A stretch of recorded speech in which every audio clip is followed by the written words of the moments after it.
Welcome back to another episode of the New York Fellas. It is a very special episode tonight. We have Alex Godzak in the house. I refuse to call him Upstate Al. That's the name he likes to go by.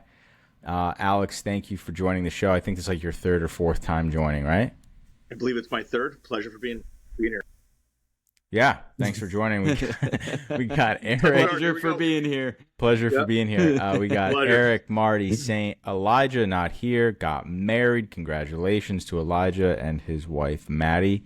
They got married on some palatial estate out in Montana.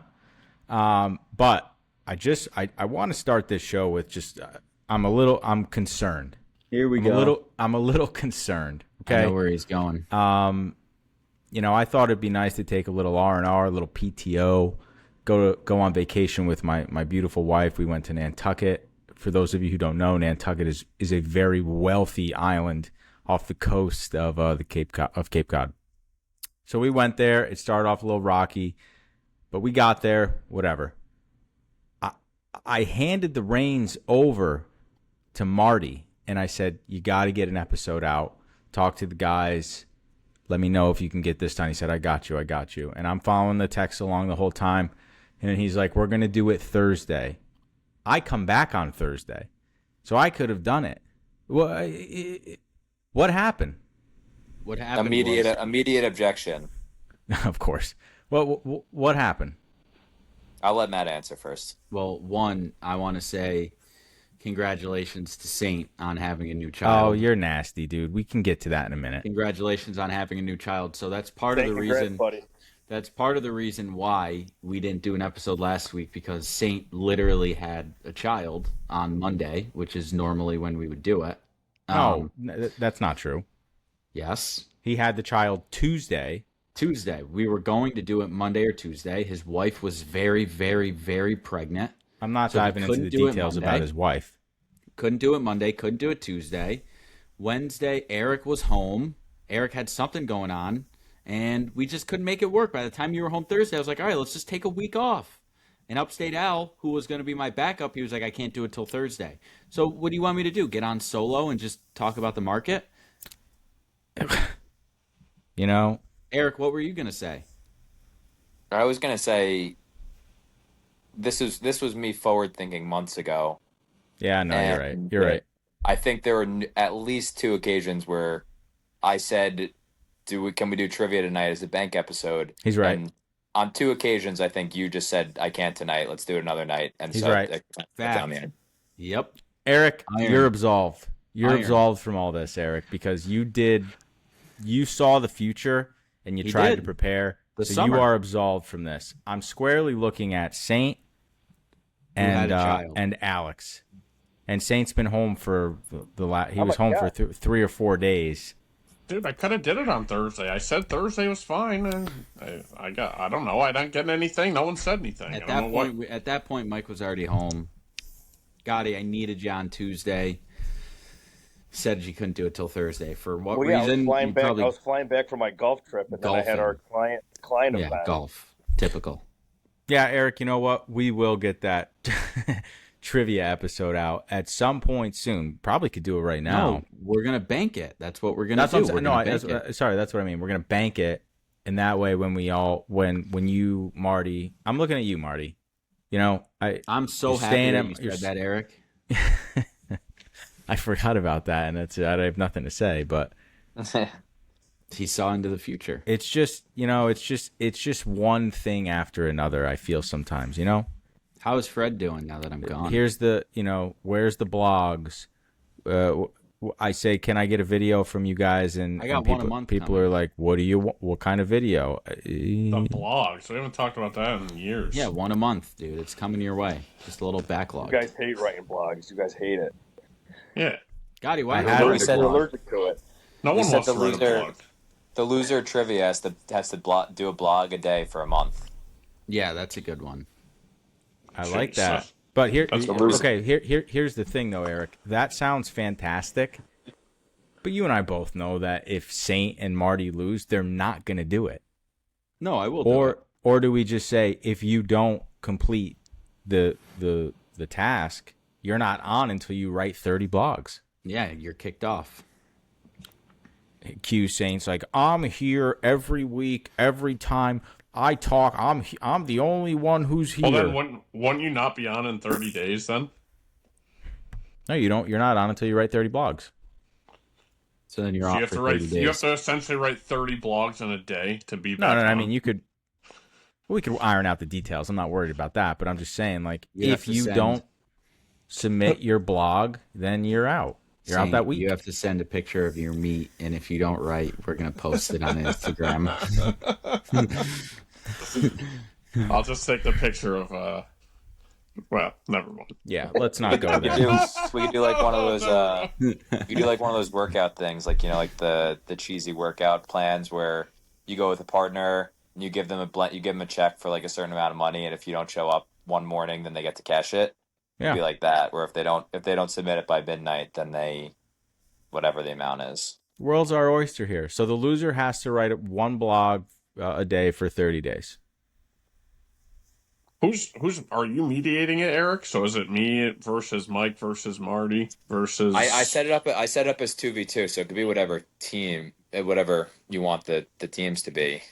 But me and so it would be 2v2. So yeah, it's going to be. Losers. I would like to have Alex pick the teams. It's going to be obviously Elijah, myself, Marty, and Saint.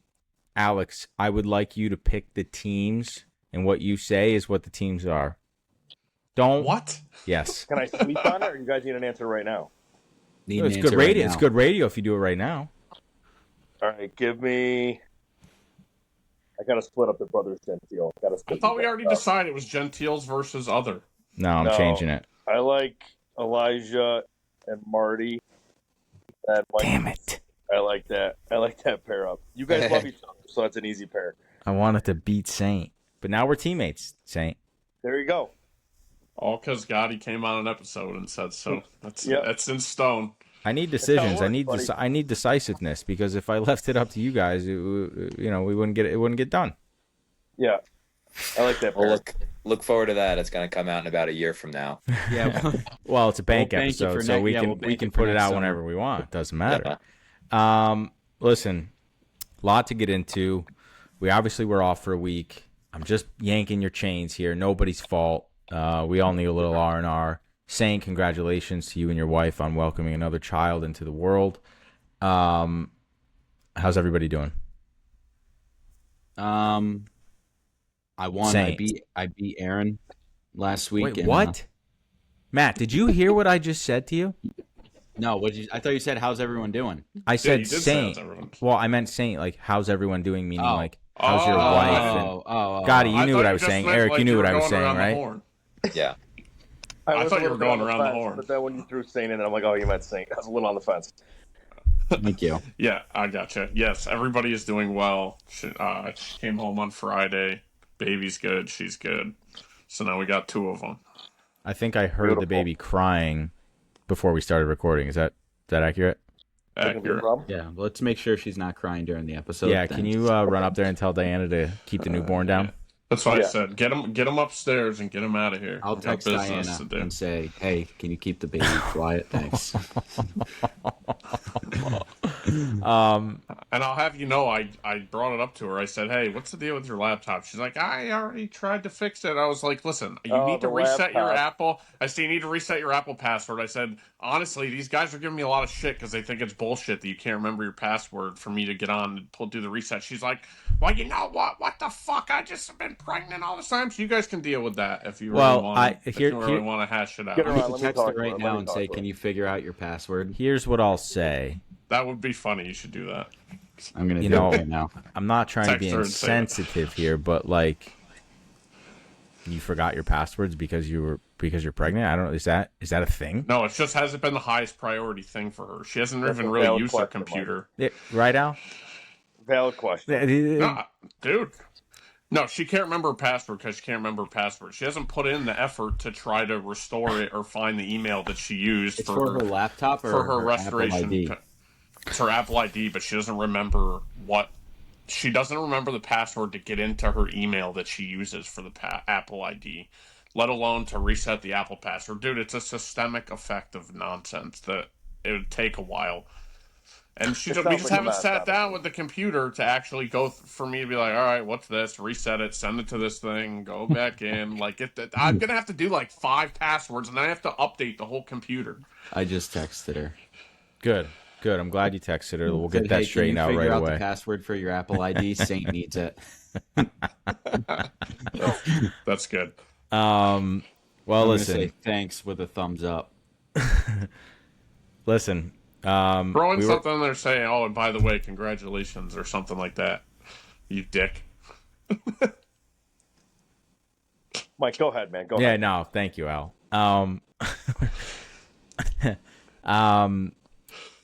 Like I said, we were off, but we're back now. Lots to go over. The Yankees, everybody's hurt. Cody Bellinger, the latest victim of the injured list, the DL, can't say that anymore.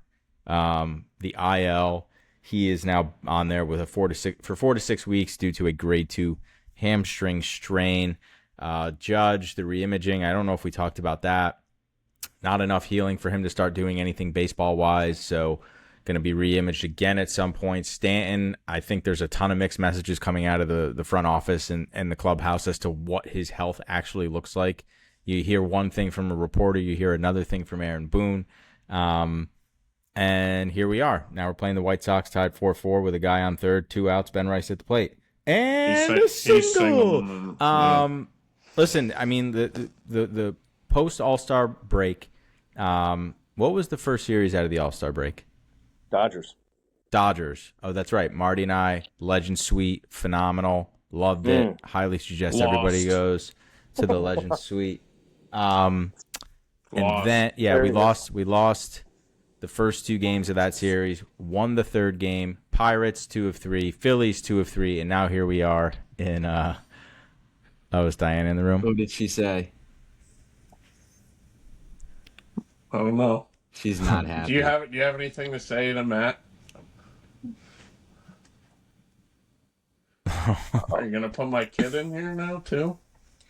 I love the first message. Diana, for the record, it was not me. It was. By the way, I know she can't hear us, but Matt, tell her. I don't even the email to reset my password. Saint, tell her for the record, it was not me. It was Marty. Say that it Mike was. says for the record, it was Marty, not him. And you can tell your brother-in-law Paul he's a piece of garbage for making fun of my pizza. And Paul's a piece of garbage for making fun of his pizza. All right, let's get back on track here. I'm laying in bed. I just hear she's just all blah blah blah blah blah blah blah. Oh, all right. Mike All right, sorry about that, now. everybody. Marty, nice job. That was an interlude. So, like I said, post All-Star break, we lose 2 of 3 to the Dodgers, 2 of 3. We win 2 of 3 from the Pirates, 2 of 3 from the Phillies, which in reality, you probably thought you were going to lose 2 of 3 to the Phillies in that series, and you ended up losing the Sanchez game. You beat, who's the other guy? Luzardo? Yeah. Is that his name? He's a good pitcher. Yeah, you beat him, and you win the bullpen game. So, I don't know how to feel about this team right now. Like, I know, Saint, you had issues with the lineup today, and I kind of shot back at you because I was like, well, who else do you want them to play right now? Because they're significantly injured. But going around the room, like starting with Eric, and I'll direct it after that. But Eric, how do you feel about this team right now, and what's your confidence level now that Bellinger goes out onto the IL? Well, to start, it's been like way more positive than I guess it could have been. But you look back at that game you guys were talking about that you guys were at, like that Cole decision. If that game goes differently, it's a completely different conversation where you're saying, you win 2 of 3, you win the first 3 series out of the All-Star break, and it's a different discussion. Still would take what does it make it, 8 and 7 or whatever it is whatever it is out of the break, 1 game over 500. You still take that, given the state of the team and how, putrid the offense has been at times. It's going to be a lot to carry, though, with Judge and Bellinger, and who knows about Stanton. Maybe he could come back and he could be a little bit of a threat in the middle of the lineup, but I don't really know where you turn to for offense. Doesn't seem like anything's really clicking. You got Schumann batting leadoff. You got Dominguez hitting fourth. You got Spencer Jones hitting, even though it's a lefty. Like, there's not really too many places to go for answers. It'd be really nice if you get like some production out of Jazz like you're supposed to, but you're just gonna have to kind of tread water. I mean, I think they're with the loss yesterday, bumped them back down to 500 without Judge, which is okay given the impact that he's made. It feels like it should be worse than that, but you just like I feel like we've had a bunch of these episodes where you just say you got to tread water until you get these guys back, and if that's playing 500 baseball, that's playing 500 baseball. But surviving 4 to 6 weeks without both Bellinger and Judge, you're probably going to lose a little bit of ground to the Rays. So I'm not going to say the division's out of reach, but it does make it a lot less attainable, or a lot less foreseeable. Like, I don't know if I could really see them catching up to 3 games against the Rays with, a whole month of August without your 2 best players, or 2 out of 3 with Rice. Yeah, I agree. Alex, what do you think? Anything to build off of that? I mean, Eric summed it up really well. Saint is, I know I've said it in the group chat before, I've done the hashtag Saint was right again, but it's just watching this team. I mean, it's been a lackluster offense for like a month and a half now. And just watch it. And again, you're right too, Mike, who else do you want them to put out? Like, there really isn't anyone else to put out there. So it's just tough, but we're getting good pitching, which is great. But the offense just is not coming around at all. And just you're trying to find that one person that can jumpstart. I mean, Volpe was up today with the bases loaded, no outs, and I'm like, here comes a double play. And hit the chopper over the pitcher, 1-run score. I mean, we scored that inning, so that was kind of nice. But still, it's just like we're not getting that big hit. No one's really stepping up. Caballero's doing his little song and dance. I think they put an end to that. So that gimmick's done. That was fun while it lasted. Jazz isn't anywhere close to his 50-50 year. And then, you got Spencer Jones, who's still striking out. This is his 3rd time up. Seems like he's getting a little bit better, but still not that good. I don't know. It's tough to watch. We're definitely getting there. I'm definitely keeping the faith. But just watching this team day in and day out, it's getting harder and harder to see anything good happening. And then Belli going on the IL for, that'll easily be 6 weeks. We're not going to get these guys back till maybe middle of September. And then it's going to be a race to the finish, and hopefully we get hot. So a lot has to go right for something good to happen. So I'm just trying to keep the faith. Yeah. I mean, listen, Saint, Marty, anything to add on that? I think you made an interesting point. Maybe we can go on. Maybe we can take this in a different direction, kind of. Still similar. But you said, Judge and, let's say Judge, Stanton, and Bellinger come back. Let's be very liberal here. But we'll bring them back in beginning of September. Let's say they all come back the beginning of September. Is the AL East obtainable if they come back in the beginning of September as opposed to the middle of September, Saint? I mean, if you're talking September in general, either way, I don't think it would be. It could be the middle or the beginning. I think at that point, another month of this with this roster, no, they're not going to win the division. I honestly still think the Sox are going to. I don't know. I think I'm the still Sox waiting. Still waiting for momentum. you. I'm still waiting for you to throw that bet in there. Whoa. I mean, dude, I've told you a million times. I'm not. Whoa. Al, something's going on your end. You just got to pick up the phone. You can't put it on your lap. Set. Got to hold it in your hand, brother. Come There on, we go. Daddy. All right, Saint, go ahead. Upstate Al. Yeah, I'm not going to bet against the Yankees, but I do think it's a reality. The Sox have just been, and the Rays just don't seem. I don't know. The Rays just seem they've seen the whole year. They seem like they could fall off a cliff at any point. Like, it's not really sustainable. It seems like the Sox have caught momentum, and it feels like it's going to maintain. I don't know, or at least feels like they're going to stay relevant. I don't know. I don't know why, if the Yankees know they're going to be in this position now, I don't know, I know you wanted to segue into something else. If the Yankees know they're going to be in this position now, why wouldn't you aggressively be trying to make moves right now as opposed to waiting a couple of weeks for the trade deadline? There's not a couple of weeks. There's only a week. Less than a week. All week. So why do you have to wait till the last day? Like, why is that a rule? Yeah, but you said that earlier. You said that earlier. You go, Sox already made. No one's made a move, dude. They're the no only one's team made that's a made a big move. move. Okay, Like, so why- obviously, okay, because that's teams fine, are but still why- teams are still in it as of right now, and they will wait until the very last moment to actually say, you know what, we're out and we're going to make a trade. That's exactly what it is, and you know it. Dude, I think some of these teams that are the Giants making a comeback at any point in time? Are the Rockies? Dude, the Rockies and the Giants are fucking sellers, Mike. Like they're not those teams. You should be aggressively going after those guys and know if you're going to be able to acquire them or not. The Padres are right on the cusp. That one I can kind of agree with you because they're kind of an influx team. They don't really know what's going on, and I know they're going to want to package. They're going to want to package Miller with somebody. They need to get rid of. They need to offload. Yeah, some they're of those going to get rid of contracts. Bogarts. That's who they're going to package. Or Bogarts, or Tatis, or I'll take Tatis. Yeah, I'll take Tatis or Machado. all day. They've said Machado too. They have so much money built up in those guys that they're going to want to offload Miller with somebody. Who is Right. Tatis? No, Machado. Machado's batting like Machado's not 187. hitting Give me well. Ryan McMahon over Machado on day of the week. He'll fit right in. I know. I'm just saying. So the Padres, I get, but the other moves, you can't tell me that we couldn't be aggressively attacking those. The Giants and the Rockies know they're sellers. Like if that was actually, maybe that's just they're not even remotely close, and that's not even something the Yankees want. But like, I feel like they should because we have no offensive production. Who are we taking from the Giants and who are we taking from the Rockies? In your opinion, it'd be Arias and Goodman. But I think if you're a seller, you wait till last possible minute because as it gets closer to deadline, desperation heightens. Yeah, so that's what happens, dude. You Correct. know, they're not like going to there's get. They're not going to cut you some kind of deal just because. Yeah, the Giants and the Rockies know that they're not making the playoffs, but they're not cutting you some kind of deal because it's 7 days prior to the deadline.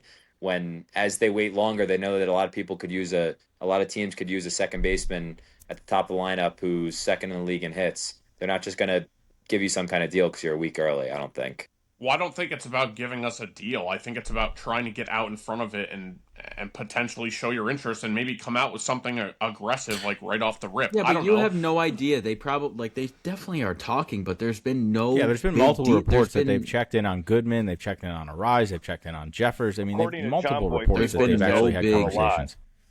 People are asking for a lot. Yeah, no big deals have been made. Right, and I understand that. My point is another week is like, okay, and I get it, it's only a week left. But dude, a week you lose 6 or 7 games, like, I don't know, then does a week matters, right? Like Do you realize Austin what Wells could get hurt tomorrow and we're like, oh crap, we need a catcher bad now, and then all of a sudden price goes up, right? So a lot of things can happen. But we do need a catcher and we do need another bat. If we get Miller, cool.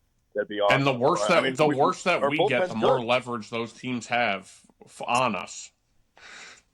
Yeah, Bednar's our bullpen's pretty good. You Our guys starting know what- pitching is. Do you know what it's like getting Judge and Belli back and Stanton back? Do you know what that's equivalent to? Yeah, it'll be of great. getting at the I'm not saying don't pull that line of like it's like man. 3. That's what it's yeah, like. Yeah, dude. I don't know. I love Get the that. classic No, Cashman I line. actually have a totally different take on this team than you guys. I actually think that we are doing exactly what we wanted them to do without Judge. We wanted them to play 500 to above did say 500 that. ball, which they're doing. Judge comes back. Belli gets hurt. Yes, that sucks. But part of me still believes that this team can kind of figure it out because the rest of the lineup isn't that terrible. And I think that when push comes to shove, like they are professional athletes and they do want to win and they know they have a shot to win. And I think that there's maybe a little bit of competition that could kick in. So I think they could figure it out. And most importantly, their pitching is probably the best in baseball. The best in baseball. And you can't win. You can win a World Series. The AL is not hard to get through. You can win a World Series with phenomenal pitching and an okay offense, but you cannot win a World Series with a phenomenal offense and not good pitching. So, for the first time in a long time, we have a lights-out pitching staff, top to bottom. I mean, okay, but it also hasn't looked that great in certain, like, these guys, you're acting like all of these guys have all clicked simultaneously and everybody's Dude, on the same wavelength. pitching right now, our starting pitching, look at our starting pitching in the playoffs right now, a 3-man rotation. Cole, Schlittler, and Fried. If you have a 4-man, then you have Rodon. I agree with you. On paper, it's great. Yeah, not just on our bullpen has been one of the best in baseball. I think it's been the best in baseball, actually, by I mean, ERA. on paper, it's great. Like, Dave, but that's known statistically what they're doing. They're second best in the league in ERA. Yeah. That's not on paper. That's actual fact. Well, that is on paper. Yeah, it is. Paper. It is actually on paper. No, but Marty, I agree with your sentiment about the World Series and having good pitching versus a bad offense, etc. Like, I totally agree. I mean, listen, it kind of leads to the next question. It's like, if Mason Miller, are you even watching the game? Like, yes, I'm watching. I'm watching it right now. Man. Can you just these guys will figure it out? Stay with me. I mean, we're also let's call a spade. That this White Sox pitcher had like an 11 ERA in his last. Like he's not a great pitcher. Yeah, no, but he's we're not. putting He up actually runs. struck out like. I would hope they could scrap some runs across. He actually struck out like 6. But I guess my next question is like, okay, let's say as we get closer to the deadline, a guy like Mason Miller is somebody that they want, and there's been reports that they want him, right? He's got like 3 years left of control, I believe. I don't know what the money is with him. But if you can get a guy like Mason Miller and then you move Bednar to the 8th inning and you have Hedrick in the 7th, you have Hedrick, Bednar, Miller, bro, that's a back end bullpen that's people would dream about. And the Yankees in their bullpen need more swing and miss stuff. And what does Mason Miller bring? He brings 102 miles per hour. That's swing and miss. Are you giving up Lombard Jr. for Mason Miller? Yes. Eric? Yes. I like the idea of, making, improving on your strengths and making them like the best in the league if they're not close to or if they aren't already. But just from our lifetime as like call it 2015 onward as Yankee fans, like I don't know if I could sit through another playoff exit where the bats just go completely cold. Fair. Just from what we've seen, like you go through the years, and that's the saddest, ugliest way to go out when you just can't score runs. So, as much as I would like to say, that like stack the bullpen, it's hard to fathom the offense, having so many loose pieces. So I would much rather go after like a Goodman or I don't know if you could improve at shortstop, but I would much rather a key offensive piece to add than pitching right now. Like Miller should not be the top thing that they're going after. I agree with you, and it's an unbelievable piece that doesn't come around once. It comes around every so often, but like, dude, that's not the guy that we need to add. Like it's not. It can be, and it can really solidify the bullpen, which would be awesome. But like, you got to get some bats. And Marty, your point about we have some good bats in this lineup, dude. No, we fucking do not. I don't know what you're watching, but dude, with these guys out right now, we do not really have great bats in this lineup. We have a bunch of mix and match minor league bullshit. Like, we do not have good bats in this lineup. I don't know what you're looking at. Ben Rice is a great hitter. Paul Goldschmidt has been a great hitter this year. Trent Grisham, though he only bats like 215, for some reason he has a 7. I do love Trent Grisham. That's probably bias. I don't know, man. I just think that Jazz will figure it out. Now he's the star of the show. He's the guy that has to show up. Maybe Jazz can't be the star. Jazz has to be the guy who can. He can lead off of other people. He needs the guys to pull the attention away from him because he puts way too much on himself. He's good when he has stars around him that he can like bounce off of, and he's not the main attention. Dude, if Jazz is the guy that you need to get out, you will get him out. But if Judge is the guy you need to get out, you're not as focused on Jazz. Yeah, sure, he can take advantage of that, which he has and he does. Like, I'm not saying yes, the guys you named, fine. I would agree with you. That Marty, that's not winning you anything. Like that, they need actual bats. You don't need to play 700 baseball until these guys get back. You just need to play 500 baseball. That's it. Well, I think this lineup can do that. Because I don't think that the Red Sox. I think in his assumption, you're assuming they're not winning the AL East, Marty. Yes. Yeah, I'm pretty.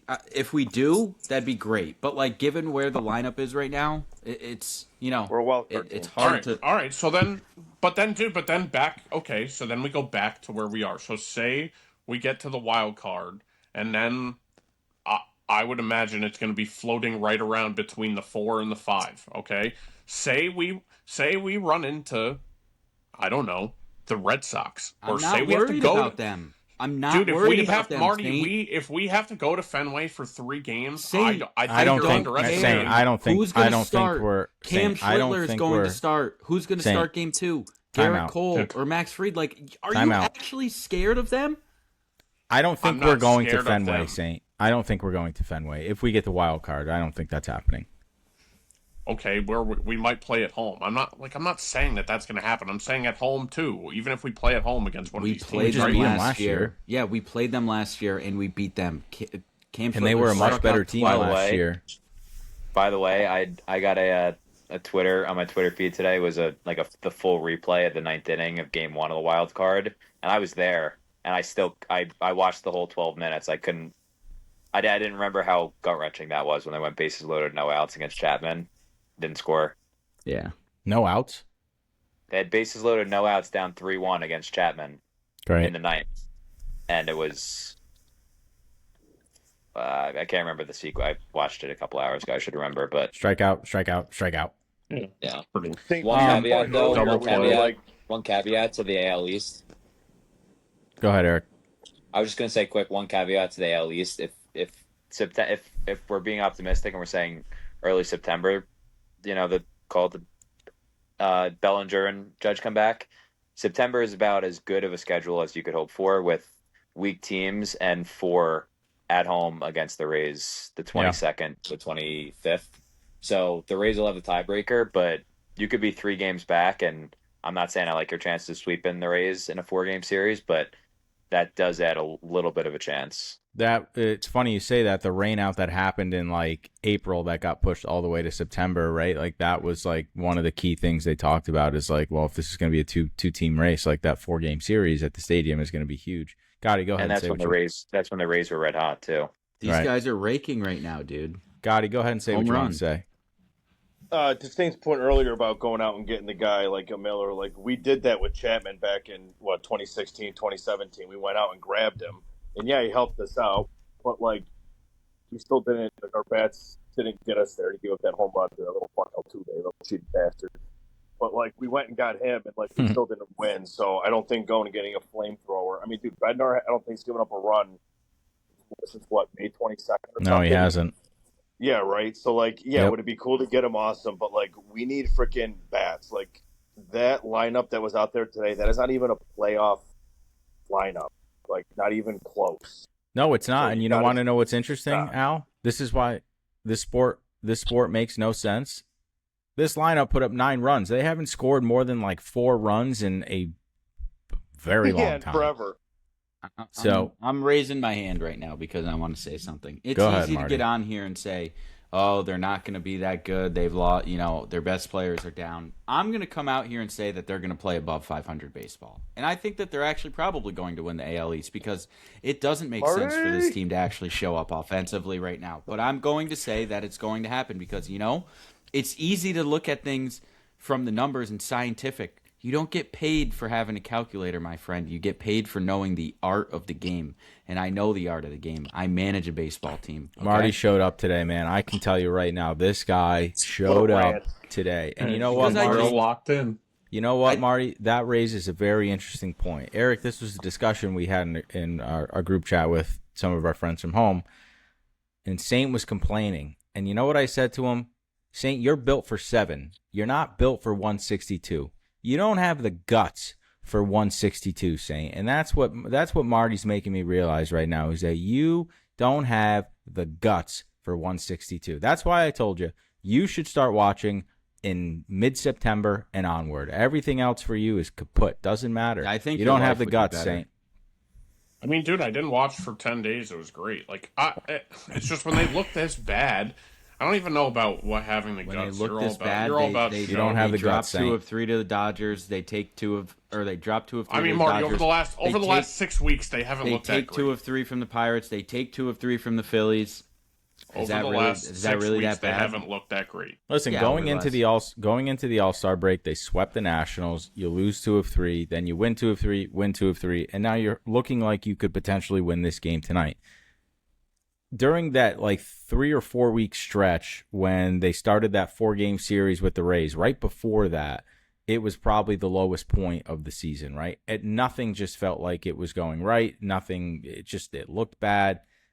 This game of baseball is so incredibly frustrating, but you can't, and we all fall victim to it. You can't get too bogged down in the losses, and you can't get too high on the wins, and it's incredibly frustrating because we're talking about it like it's the NFL to a certain degree, where it's like a week-to-week league where we obsess over it, and it's hard to. It's a long game, man. You got to see it through, and I know. This probably right now in this particular point in the season is the most important time because this is a chance for the team to go out and improve and fill some of the holes that might be in this lineup, or if it's in the bullpen, starting is probably the only thing on this team that doesn't really need to be touched right now. But what is the ideal deadline look like for you guys? We'll go around the room. Eric, you can start first, but what does the ideal deadline look like for you? Whether it's, give me 2 players, I guess you would say, that you would like to see the Yankees acquire at this deadline. I think it's got to be a right-hand hitting bat, whether that's right-hand hitting catcher, whether it's Jeffers or Goodman, just because you can't go through the playoffs with Wells being an automatic out. I mean, his sample size is big enough. I think he's been on the IL once, and he has 14 RBIs, and he's hitting low 200. So can't really have that. Just a black hole. So I think that adding an above average or towards top of the league bat, I think Jeffers is hitting 293, and Goodman's, in my eyes, probably a top 3 catcher in the league.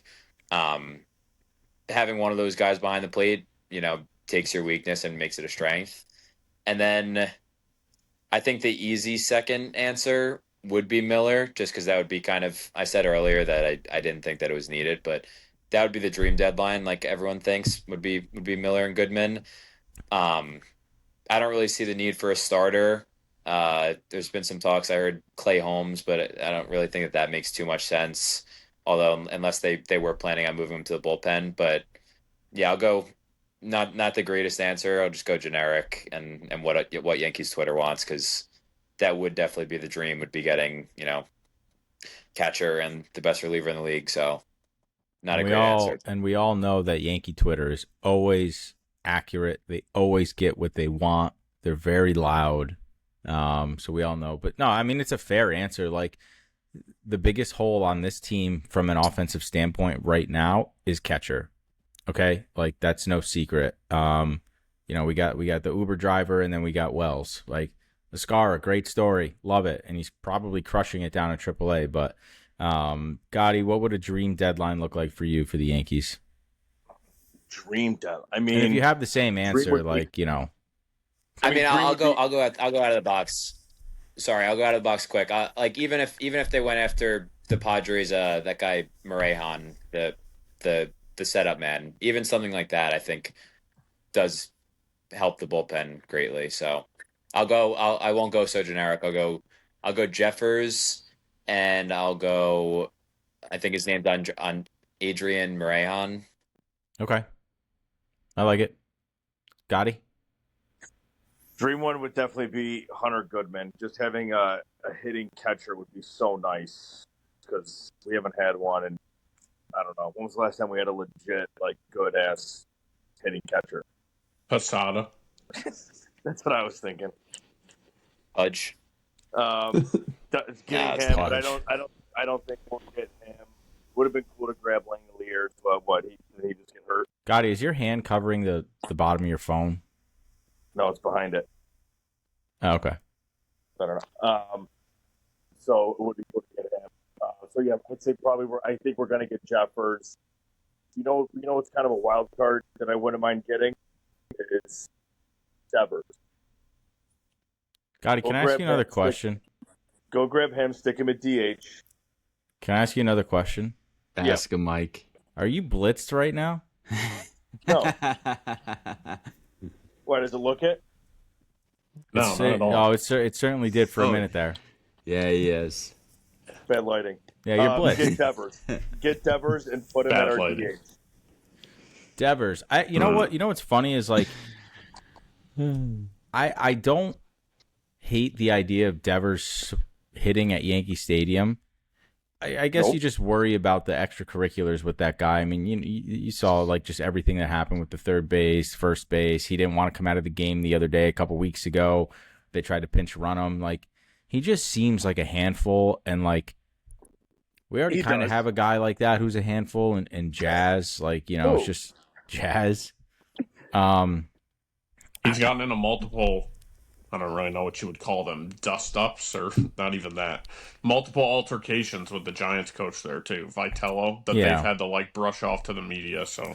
Yeah, if he comes over, you just tell him, hey, man, you're going to be the DH, you're just going to hit home runs for us, then maybe he switches a little bit, but... Why even go through that? I guess why even go through that whole... Do we really need that headache? We're trying to stay above water, and we're going to bring this guy in. Our DH can't open a bag of chips. Dude, if you get these other guys, you can move somebody else to play to be a DH day. I don't think you need a designated DH. Like, I don't think that you can mix and match with a DH. That's the point of it. Bad answer. answer. In the playoffs, everyone could play every day in the field. So right, Mike. Bad answer. Yeah. No, I don't think it's a bad answer. I also think with Devers, it's like how much more you have to take on that contract. I know the Red Sox point of getting rid of him was to dump that contract. So, like, you have to take on that contract, and then Judge inevitably is going to be your DH at some point. So I don't know where they are in terms of age and when Judge will move to DH and things like that. But, I mean, listen, if it was like an expiring contract with Devers, then, like, yeah, I would probably say, like, sure, let's do it and pop some home runs. And, like, he's unhappy. Come on over. Yeah. It's a bomb for us. Come over here, baby. Marty, Saint, what does your deadline, your dream deadline look like? I was going to say Langoliers until yesterday. That would have been nice. Probably Hunter Goodman. I do think we need a catcher. Hitting catcher, and he's batting .260 with 31 home runs this year. So, Hunter Goodman, number one. Number two, Miller, but it would be packaged with somebody. I would take Xander Bogaerts if they were going to package him up. He's not that good. So much money, and he's old. Yeah. So much money. But Dream... That's the only way. Dream would be Mason Miller and Tatis. That would be Dream. Saint? Gotti, you know your camera's off. Yeah, I know. I'm going to Carter. I mean, we're in unanimous catcher. Yeah, Goodman. Yeah, Goodman is obviously the number one. Would you take Jeffers? Yeah, I think you need to go after Goodman a little bit harder. But yes, Jeffers is, I think, an equally sufficient secondary to that role. You need to have somebody. You can't have an automatic out behind the plate. And I don't know, contrary to the bullpen, because I do think our starting pitching is good enough and our bullpen is good enough, I know he's not the greatest fielder, but dude, if you put Arias at the top of that lineup and he gets on base, like this dude gets on base and he doesn't strike out. Now the Yankees could ruin that because that's what they do, but think of the top five of that lineup. So you get Judge and Belli back and potentially Stanton, so call it the top six of that lineup. I mean, dude, that's a deadly lineup, and you can't pitch around really anybody. And you're getting guys on base. You're putting pressure for Judge. They can't walk Judge, and they're gonna have to give him pitches to hit, or they're gonna have to give Belli pitches to hit. Like, or Rice. I think, right. Or Rice pitches to hit. Or Rice pitches to hit, but that also opens up. Then you can mix and match with the DH, and you can work around. Like, I just think it makes our lineup so deadly. I think putting way more emphasis on the bats as opposed to Mason Miller, only because I know what's going to have to come with Miller is, dude, we're going to have to eat a contract that in 2 years we're going to be like, fuck. Whether it's any one of those three guys, I guarantee they're going to underproduce. If they package us with Tatis, Machado, or Bogaerts, any one of them we're going to be like, damn, and we're going to be bitching about it in 2 years because it's not going to be worth it. Like, and that's going to suck. If that means you get this guy, this amazing closer, and we have an awesome back end of the bullpen, like, great, but I don't know. I think getting the bat, like, we have a lockdown guy. We have Bednar. We have Hedrick. We have other than that, we have a decent bullpen and we have good starters. I don't think it's the most important thing to get him. I'd rather get a Rise. One note on the guy out of the bullpen who deserves an apology, and I think, Al, you said you wanted to send him an apology on this podcast, is Paul Blackburn. I'm not even going to call him Trashburn anymore. I mean, this guy's been lights out. I mean, like, he is... 0.94. I mean, he's ERA. like, we took someone else's trash and made it. Yeah, hand up accountability on that one. I'll go hand up there. That's on me. I did text a week ago. I said I was going to issue. Yep, hand up. I was going to issue an apology. He's been phenomenal. He did say that when he got with the Yankees, they were going to work with him on something. I don't know what it was, but they saw something in him, and they're like, "We're going to work with you," and figured it out. And they figured it out. So, shout out Blackburn. No more Trashburn. Blackburn only. Yep, we're not calling him Trashburn anymore. So. Yep, Iron now. I will say, though, you did mention one thing about the Tatis contract. And if I remember correctly, when we first started talking about Tatis to the Yankees, I think before the season started, he's got a pretty favorable contract from what I understand. So, like, I wouldn't necessarily – he's young. I think he's 27. And he signed a 10-year deal at some point. I'm probably getting it all wrong, but I do remember his contract being pretty favorable in terms of length and also how it breaks down in terms of dollars at some point. Like, there is it's like low and then jumps up towards the end or something like that. So, I mean, Tatis is, though, like, I don't know if there's been talks about Tatis involved with some of these, like, package deals for Miller, but Tatis, I don't think he's having a great season. I'm fairly certain he's not having a great season at all. I'm pretty sure. None of the three of them are. So, but that guy, man, Tatis is a superstar. Like, so could a change of scenery do something good for a guy like that? Possibly. And I know, Saint, you wanted him to play shortstop. I don't think the Yankees would ever do that. But if you had an outfield of Tatis, Judge, and Bellinger, like, yeah, that's pretty dang good. And then you also have a right-handed hitter in Tatis. Dream deadline, obviously. What would you guys say about Springer? I would do it. Yeah, I would do it. As painful as it is, as much anguish as that fucking guy's caused us, yeah. You want to know why I would do it, Eric? It's because that guy can perform in the playoffs. That's why. Yeah. That's 100% why. That's a fair point. It's 100% why I would trade for a guy like that. The Jays, I don't think they're doing anything this year, and you know what? It brings me much joy to see Vlad Guerrero only have 6 home runs. Yeah, I get he's hitting 260 with 44 RB. I don't care. They stink. Like, they don't stink, but they stink. They're having a bad year. But yeah, trading for a guy like that, like he performs in the playoffs, and I think that's something that this team needs. Like, Stanton, does perform in the playoffs, but Springer's a World Series champ. Like, he's done it. So I think that would actually be a pretty decent pickup. I think he's DHing, right? Yeah, most nights. The likelihood on that's got to be super low, though, because the Jays can't be. I mean, the Jays are having a bad year, but, like, they were one win away from winning the World Series. Like, I don't think they're fully just, like, disband the team. They were one out, I think. Right. And Springer is like a core to it. I mean, it's him, and although they did get rid of Bichette, which I guess you wouldn't have thought they would have done. So, or they didn't re-sign him. So, I don't know. I just think what has to come with Mason Miller is, like, it's more likely than not we're saying Tatis and you say Machado, and, like, either one of those, yeah, you could work with those, and I think Machado would have a lot more success mixed in the middle of our lineup around Judge and Belli. Like, he's going to get more pitches to hit and whatever, but, like, dude, I think the likelihood is the Padres are going to want to offload Bogarts because that contract is god-awful for them, and they do not want it anymore, and it's eating away at everything else.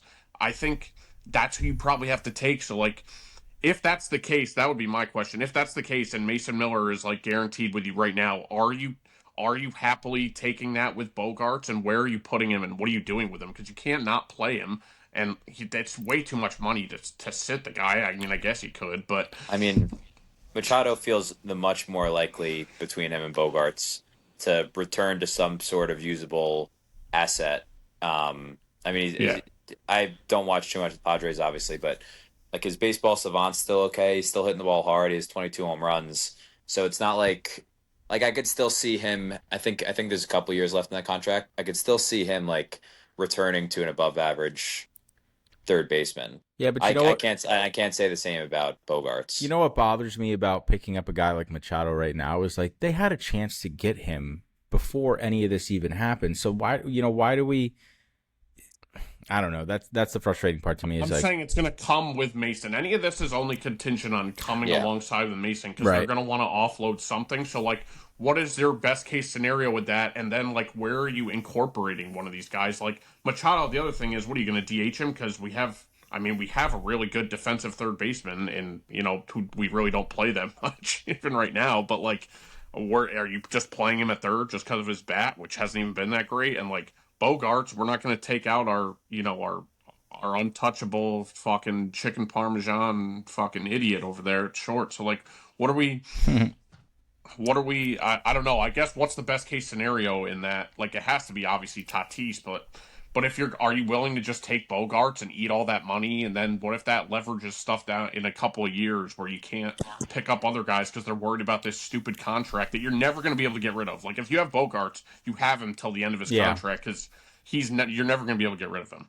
I agree. It's also the most question marks around a deadline with what's going to happen next year. So yes. It's 100%. kind of who knows what bringing on another big contract like that is going to do. I mean, who knows what's going to happen? I saw a report from Passan today that there are owners in Major League Baseball who believe that there will be no games played next year, and that would be the absolute worst thing for baseball, in my opinion. Horrible. Baseball would be doing itself a major disservice, like worse than any sport ever. Especially if there's a World Series this year that matches last year's World Series, like it would magnify it even more as to how it would be bad. Especially if it's like, I don't know, Yankees Dodgers and you get like 7 games, whatever. But next question I had, Al, you brought this up earlier. You brought up the Jose Caballero stuff. It sounds like you were over it, but I'm gonna take a different tact here. Like, if he's operating, these are new rules that MLB put into play and said you have to make eye contact at the 8-second mark. If he's doing that, if he's operating within the rules, and Major League Baseball is now enforcing these rules differently because pitchers were getting annoyed at him, and I think Joe Girardi made some really great points on the broadcast the other day where he was saying, like, pitchers do a bunch of stuff to mess up timing all the time. They quick pitch, they do all this other stuff. They'll wait till the clock goes down to 1 before they throw a pitch. Why is the advantage for the hitter taken away because guys just don't like Caballero for some reason, on top of him making that play in Philly where they said he dropped the ball on purpose, which I don't know how you make that call. That was one of the more ridiculous calls I've ever seen. But I don't know, do you have a problem with Caballero? It's just because pitchers are divas. That's all we are. Yeah, you guys are the worst. I forgot who it was last week, but someone like ran across the mound, kind of, not even like across Contreras, just like on the side of, and they get off my mound, and it's like, so we're just prima donnas. So that's really all that is. So if I was a pitcher and Cabby was doing that, I'd be pissed too. But he's got all the right to do it. But if you're operating within the rules, like, is it that big of a deal? No, it shouldn't be. But again, pitchers make a bigger deal than it needs to be, especially when the umpire starts getting involved. Which, don't get me involved with umpires. But once they start getting involved and the flow of the game starts getting Major League Baseball has told them that ugly. they have to start doing this differently, and you can see it in his at-bats. Now he's clearly looking up with 13 seconds on the clock. Yeah, well, he doesn't want to deal with that shit anymore either, so they put an end to it. So I get it. It's all good. I think it's ridiculous. Completely stupid. You're making a thing a part of the game that shouldn't be. Like, this shouldn't even be a thing. I don't know why they felt the need they had to intervene. Like, this is the equivalent of even before the pitch clock when these guys would do things to fuck with each other. Like, did they intervene then? Like, I don't. I just don't understand. Like, why is it something? Why is it something that MLB umpires feel like they need to get involved? Well, in? they were told like they were told by MLB to get involved in this Caballero thing specifically. But then not tell him and just enforce something different. I guess maybe. They said. I think after the Santana incident against the Pirates is when it was kind of the edict was thrown down that said this isn't going to happen anymore. But I guess then you need to adjust the rules and say, like, they have to look up at 13 seconds or whatever, or engage with the pitcher, whatever you want to do. Engage with the pitcher, dude. Like, If he's in the box, the pitcher can throw the ball. Like, Right. Like, if he's, who cares if he's looking at him? Like, it's just. Yeah, I don't know. It doesn't make sense to me. But listen, deadline August 3rd, 6 p.m. We all agree catcher is a must. A right-handed hitting catcher is a must. Oh, one other thing that I saw. Any interest in C.J. Abrams from the Nationals? What's the appetite there? I'll tell you who I would take from the Nationals is what's his face? James Wood. Yeah. Oh. Those are the only two guys that are kind of worth taking from Yeah, the but Nationals. Eric, is there any appetite for a guy like C.J. Abrams? I know he's a lefty, but I mean, obviously, I don't know what the asking price would be, but yeah, he's hitting high 200s and he's got like 25 home runs. So I think, the easy answer is yes. I don't know what they would want for him, though. are you guys hesitant to give up Lombard Jr.? And I'll package it like this. Can you think of somebody we've given up in the last like 10 years who's turned out to be an absolute superstar? Like the only one that comes to mind for me is like Pete Armstrong, right, from the Mets. We hold on to these guys way too long. Like Jones, probably his trade value right now is probably still high because he's massive. But he hasn't looked good since he's been called up. So like his trade stock is going down. Like we hold on to guys way too long, and we talk about Judge getting older, Cole getting older. Like the time is now, especially with this looming lockout, especially with the AL being so weak as it is. Like they, without a doubt, and Vegas agrees, they think the Yankees will be in the World Series. Like the time is now. Like you get to the World Series and then we'll kind of see what happens there. But like you got to get there to win it. So like I'm erring on the side of like I'm tired of holding on the prospects, and we need to actually make something happen. For the next 3 years, it has to be all in immediate now. Like, because, dude, at the end of the day, we're saying that right now. I feel like even myself, I will have a much different viewpoint on what the expectations are of the team are when you no longer have Cole and you no longer have Judge. And the chances of us getting a superstar like that right away and building them up and getting somebody like Judge's replacement, it's not likely, dude. So if you're not going to win now, when exactly are you, like, when exactly and what are you waiting for? Because this is what we got. Like, you can't just bank on getting a Jeter, Judge, and getting another one, right? Like, that might not happen. And the prospects, dude, but you're right. The prospects thing is so ridiculous. Like, we've proven that we hold on to them too long. And, like, our biggest prospect, we've given the longest leash, quote unquote, with Volpe. I mean, dude, his stock is complete garbage now. We couldn't even get rid of him if we wanted to. The Red Sox are looking for a shortstop. I don't know. Right. We got a guy. I got a guy for you. They got to win now. It's got to be win now. Yeah, I agree. Bowers is pretty good with Milwaukee. He's not a superstar, but he's been pretty good. He's been solid. I like Jake Bowers. Solid.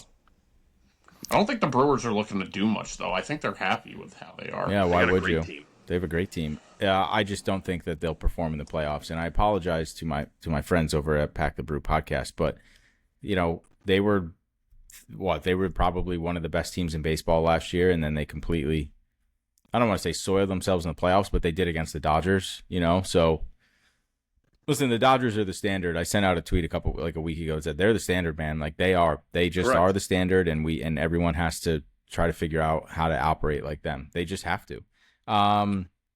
Moving on, we'll cover the NBA a little bit. So Marty and Alex, you guys can check out. I know you don't give a shit, but no, I'm just kidding. LeBron. LeDuff, baby. You think so, Michael? You think so? 55, 2 to come. You think so, Michael? 55 hit. But I believe you. 2 to come. I didn't see him pick it up with two hands, Michael. But I believe you. 55, 2 to come. I love that reel. It's amazing. Obviously, the big news in the NBA is that LeBron James is going to the Philadelphia 76ers. And I'll say this right off the rip. I think the Sixers are going to be a good team. And I thought they were going to be a good team before they got LeBron because they got Jaylen Brown. Now, the East, in my opinion, still runs through the Knicks because they are the defending NBA champions. So they get the benefit of the doubt there. The East still runs through them. I don't know how good the Cavs are going to be. I don't really have much faith in the Heat. No offense, Lige. I don't think they're going to be that. They're going to be good, maybe top 5. I think the Sixers, though, the problem with the Sixers right now is there's one basketball. And you got LeBron, Jaylen Brown, Maxey, Embiid, and Edgecombe, who is he's a pretty good player, pretty good young player. Eric, you're a Knicks guy, big Knicks guy. Does the LeBron to the Philadelphia 76ers, does it concern you at all? And would you be shocked if, like, I heard the discussion on the radio today, it's like, if they won the NBA championship, would you be shocked? Or is it equal parts if it didn't work? You would not be shocked. I mean, I certainly wouldn't be shocked if it didn't work. I would be definitely more shocked if we played them in the playoffs and all 5 of their projected 5 were playing, with LeBron's age and with Embiid's obvious injury history and Paul George. Forgot Paul George gone. Just with their question marks, it's if it all works and all pans out, they rival the Knicks and maybe could even be favored in a series against the Knicks. But I still think we're the team to beat. And I don't think that until they put the pieces together and, can rival us for, the top seed in the East, I'm not going to, get too worried about them. Yeah. I mean, I do think they're going to be good, but it's because I think Jaylen Brown is a phenomenal player. And I really like Maxey. Not to put a pin in basketball for a minute, but Volpe just dropped a pop up to Rafaelo just hit a go ahead grand slam too. Send Volpe to Mars. It's just all working out just perfectly for us. Saying, what do you think of the LeBron move to the 76ers? It's fine. I don't know, dude. It's not whatever. It didn't make. I don't think it makes the Sixers that much better than they were already gonna be. I mean, LeBron is a mid 20 a minute guy now. LeBron is not the difference maker that he used to be. As much as people still want to play that narrative that he is, he's not. He's the 22 to 26 minute a game guy. This is all contingent on a lot of things working out really well for the Sixers, though, and you have to mesh a lot of guys who are all ones in their previous places, right? Ones or twos, and you have to put them all together. A lot of massive egos in there. You also have to get them to gel together. It's really 4 guards that they're meshing, that you're trying to mesh into one. I guess LeBron's not really a guard, but whatever, he plays both ways. The Sixers are good. The talent's there. I don't think LeBron makes or breaks it. I think Maxey, Brown, and Edgecombe in itself is that's really where it is. And then if Embiid stays healthy, Embiid staying healthy is way more important than LeBron coming there. I think he's just there because he sees the talent and he knows that they have a good chance to rival the Knicks or whoever to win the East and make it to the finals, and that's ultimately what he wants to do. I think he's in a ride the coattail mode. I don't think he knows he's not going to be the star. So if he goes to Cleveland, I think he felt like he was going to have to do a lot more work. If he went back to Miami, he probably felt you have Giannis there, but he feels like he's probably going to have to do a lot more work.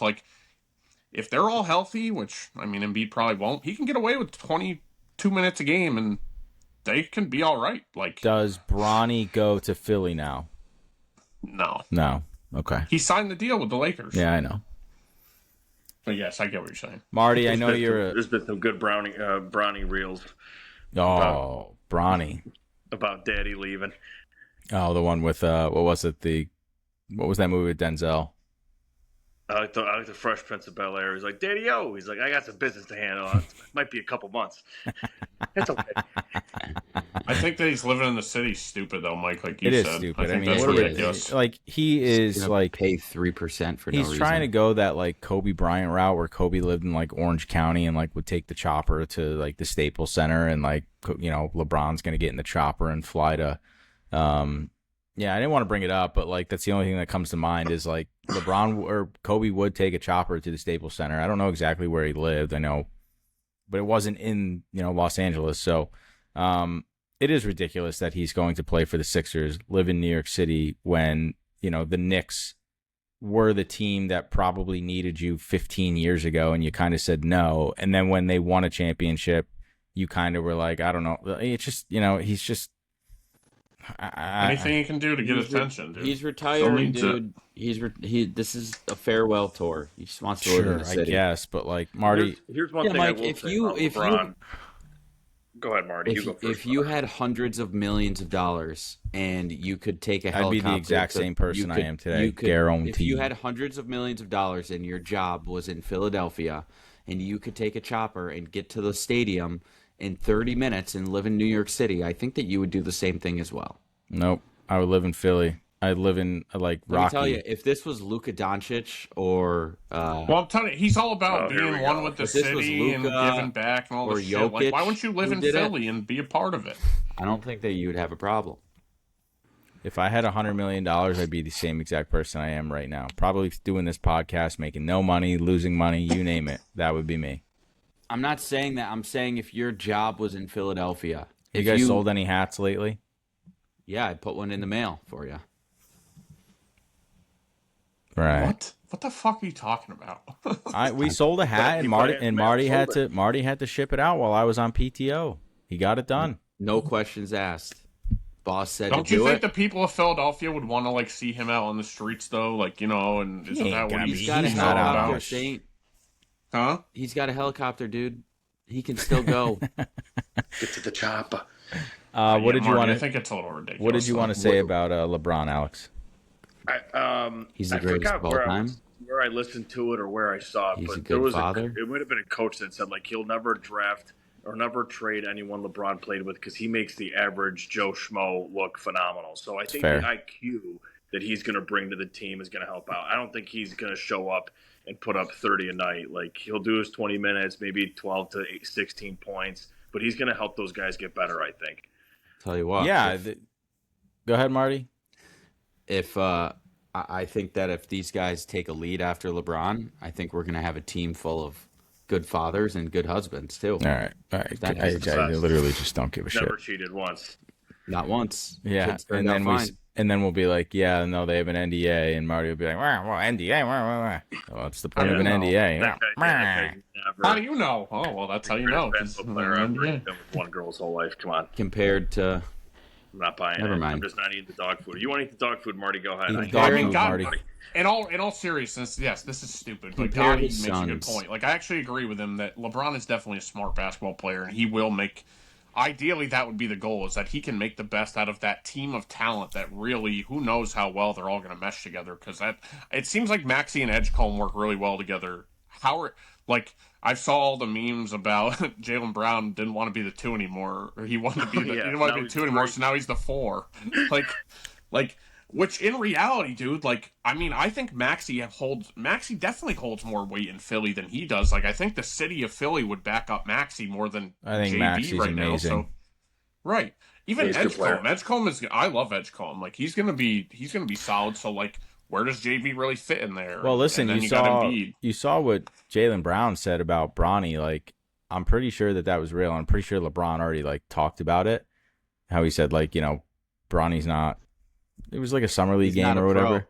He was with the girls. He turned to him and went, Bronny's not a pro. Yeah, so I think LeBron already said something. Acting when they get around girls. Yeah, he already said something about me and JB are good outside of that shit he said about Bronny. I'm fairly certain that was a real video. I did not check to see if it was fake, but it looked pretty real.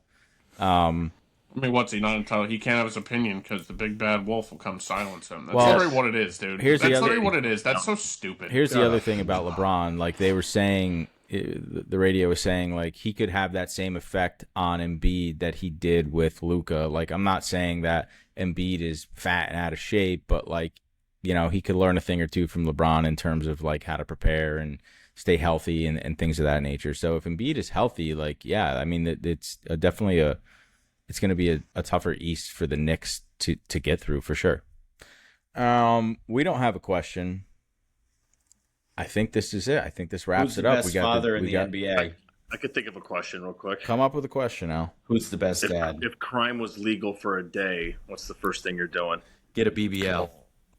Yeah, Marty, I'm so glad you said that. It's obviously a real. I'll probably commit crime with my BBL. I know the reel you're speaking of.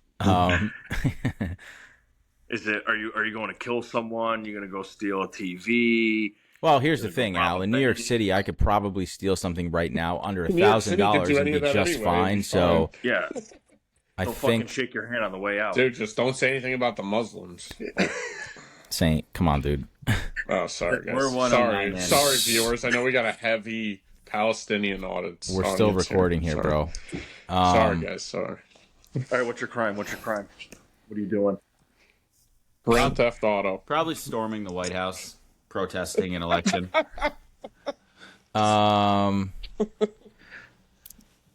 Yeah, actually, Grand Theft Auto sounds kind of fun. Marty, yours is embezzlement. You're just going to embezzle. Yeah, Marty. Dude, Yeah, inside I'd your... definitely be embezzling. Probably. I'm probably robbing a bank, I think. Yeah, I think that's right. Mine would be racketeering. No, I'd probably rob. I'd rob the smallest mom and pop shop I could find. Eric, what are you doing? I think stealing a car is a good one. I couldn't really think of anything, but yeah, that would be Grand fun. Theft Auto seems kind of fun. I think if you had to stack rank it, sports car. we saw an attempted carjacking when you were in the city, Al. I mean, we saw it with our own two eyes. It was a nice car too. I think a Porsche Cayenne. No, I think it was a. Was it? It was white. I know that. It was a Porsche Cayenne. Matty, you weren't even there. Yeah, but you said it was a Porsche Cayenne right after it happened. That's crazy. You weren't even there, and you're just gonna make claims. Well, no, like you were because there. he said it in a text message, and then I remember before. They were arguing about how. No. It's anything Alex and Aaron say, Marty. It's word of law. Yes, Alex. Yes, guys. Dude, I'll go back and find the message, but I also remember it was Gotti talking about how this place is a cesspool and there's so much crime, and then 5 minutes later, so that's true. That's what happened. Literally within 5 minutes. Right after Mike was saying, "Oh, this area is not that bad." It's not crime. It's not. It's generally. Marty, generally we'll is get a not. Ponzi scheme going if it was legal. I think I would dine and dash. Actually, I would dine and dash because I've always do wanted that to now and be fine. It's still a crime. Go to a nice steakhouse, run up the tab, just walk out. Yeah, I think I would like to do that before I die, but I'll never do it. Oh, okay. Al, good question. With a that'll do it. Alex, not Upstate Al, Gotti, thanks for joining. That'll Always do a pleasure. That'll do it for this episode. Check us out on Spotify or Apple, wherever you get your podcast. Check us out on YouTube. This will be out on YouTube, so hopefully it works. Yeah, buy a hat. There's plenty left. New York fellas. I've actually been sending a few out. I know we talked about the ROI and the marketing costs, Eric, last week or 2 weeks ago, but you know what? We're just going to send them out. It's brutal. I'm just going to send them out to people, and we're going to try and get the brand out there. So Instagram, TikTok, Twitter, all that great stuff. You'll find us there, and we will talk to you guys next week. See ya. See ya. See ya.